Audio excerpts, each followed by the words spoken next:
Ni pula untuk kaki Honda Jazz Memang best bila kita dapat kereta sebelah-sebelah bersebelahan, sebab kita dapat dua spek yang berlainan. Kita tengok spek dulu. Ini ialah Honda Jazz 1.5S 1.5S 75,000 tahun 2020. Yang ini pula, ini ialah spek V.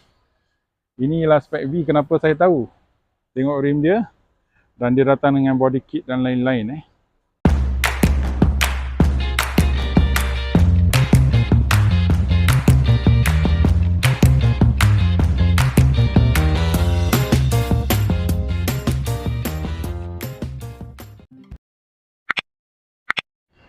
Okey, tahun kita ni ialah 2020 juga, spek V 83,000. So saya bagi tahu perbezaan daripada luaran kita tengok lebih kurang sama.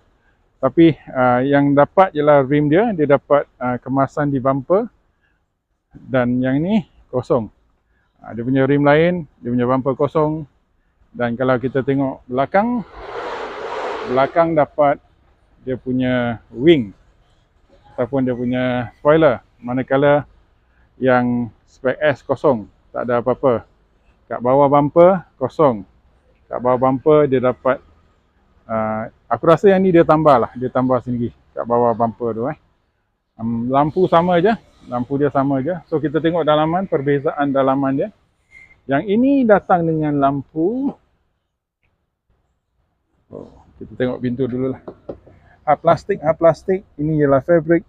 Hard plastik, semuanya hard plastik Dan kalau kita tengok dia punya cockpit, seat dia ialah seat fabric. Seat fabric dan cockpit. Kalau kita tengok kat sini, steering dia tak ada multifunction tau. Butang-butang satu pun tak ada. Yang itu, kedua ialah dia punya player lah. Player dia ialah manual. Ketiga, tombol aircon ialah manual juga. Boleh nampak? Ini ialah yang besar Kita tengok sebelah sini. Kalau anda beli spek yang paling tinggi, apa yang anda dapat? Yang pertama, anda dapat seat semi leather. Semi leather, di tepi leather, di dalam corak dia lebih menarik lah. Lebih menarik. Yang pertama. Yang kedua, anda tengok dia punya infotainment. Infotainment dia ada touchscreen. Ketiga, anda dapat digital aircon. Dan keempat, di steering dia boleh nampak ada butang-butang, itu ialah multifunction. Dan di tepi anda boleh nampak dia ada pedal shifter. So itulah tambahan untuk spek V spek V. So kita tengok spek yang S dulu.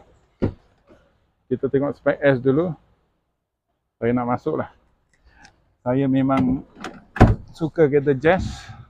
Kalau korang orang di bandar Honda Jazz merupakan sebiji kereta yang sangat-sangat sesuai. Kenapa? Kereta ni kau pump minyak sekali kau boleh pakai 2-3 minggu dah. Walaupun kau bawa kat Kuala Lumpur. Dia memang begitu jimat minyak sekali. Dia punya start-stop button dekat sebelah sini. Dan hanya kekurangan ialah aircon anda ialah tombol lah. Kena tekan tombol. Berbanding spek yang lebih mahal, anda tekan tik-tik-tik, ada digital. Dan kat sini anda dapat manual radio, manakala di sana anda dapat infotainment dengan touchscreen lah. So yang ni ialah spek 1.5S 75,000 berbanding 83,800, yakni lagi 8,000 lah. Untuk 8,000 anda sebenarnya boleh beli mana-mana. Kalau yang ni anda beli, senang je. Saya bagi solusi Kau buka kat benda ni, kau masukkan Android player, kau dah ada touchscreen dah. Aircon tak ada hal lah. Yang ni bukan satu barang yang besar. Pedal shifter tak payah pun tak apa. Sebab kereta Honda Jazz ni dia punya pickup bagus, tak payah tukar gear Tak payah tukar gear. Dan multifunction, tangan kau dah cukup panjang, tak payah multifunction. So kekurangan hanya dia punya seat di sebelah tepi lah, di mana seat versi yang tinggi dapat leather di tepi, fabric di tengah. So yang ni kurang leather je. Korang pun boleh masukkan seat leather, semi leather, suka hati korang. Tapi tak banyak lah beza. Kalau saya beli spek rendah pun boleh dah cukup dah. Kita tengok kat belakang pula. Kat belakang rupa dia macam ni. Honda Jazz dia tak ada aircon kat belakang. So dia lebih mahal daripada Honda City, tapi dia tak ada aircon kat belakang. Dia datang dengan ultra seat, kau boleh letak lah, kau boleh lipat seat ke bawah. Kau nampak? Seat bawah boleh lipat ke atas macam Honda HR-V, seat ke atas boleh lipat ke bawah. So Honda Jazz walaupun kecil, sebenarnya dia sebuah kereta yang sangat fleksibel dan sangat besar. So kita tengok kita tengok spek yang lebih mahal pula. Spek yang lebih mahal, kita masuk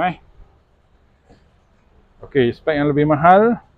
Orang ni dia sudah tambahkan scuff plate yang berlampu sendiri. So kalau anda tak tambah, kelebihan kita ni ialah anda dapat seat semi leather, iaitu kat tepi ni leather tapi kat tengah masih fabric lagi. Tapi corak dia cantik lah. So kita masuk, kita tengok owner ni memang sayang kereta tau, tapi kenapa dia jual? Mungkin dia dah kena nombor ekor, dia dah beli kereta HR-V lah aku rasa. Dia dah tambahkan yang ni. Ini ialah beli kat Shopee pun boleh ada. Dia punya kelebihan ada cruise control dan multifunction sahaja. Pedal shifter berbanding spek yang rendah. So anda dapat hands free juga. So ini dia tambahan-tambahan, dan aircon dia ialah digital. Digital, infotainment dia ialah touchscreen lah. So kalau kau masukkan Android player sebelah sana, kau menang. Kecuali digital aircon, multifunction dan cruise control. So itulah perbezaan RM8,000 antara spek V dengan spek S. Selain daripada tu, dalaman semuanya sama je. Sama kau tengok. Sama je. So memang best. Honda Jazz memang jimat minyak, memang best.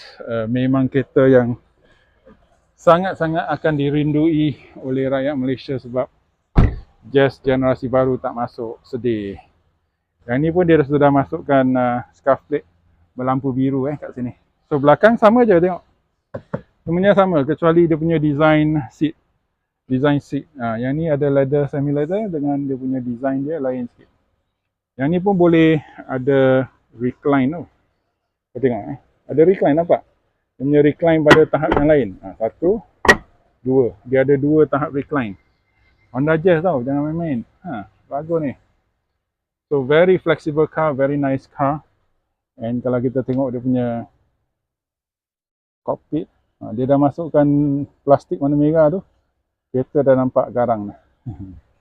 So dari segi boot, keluasan boot sama je.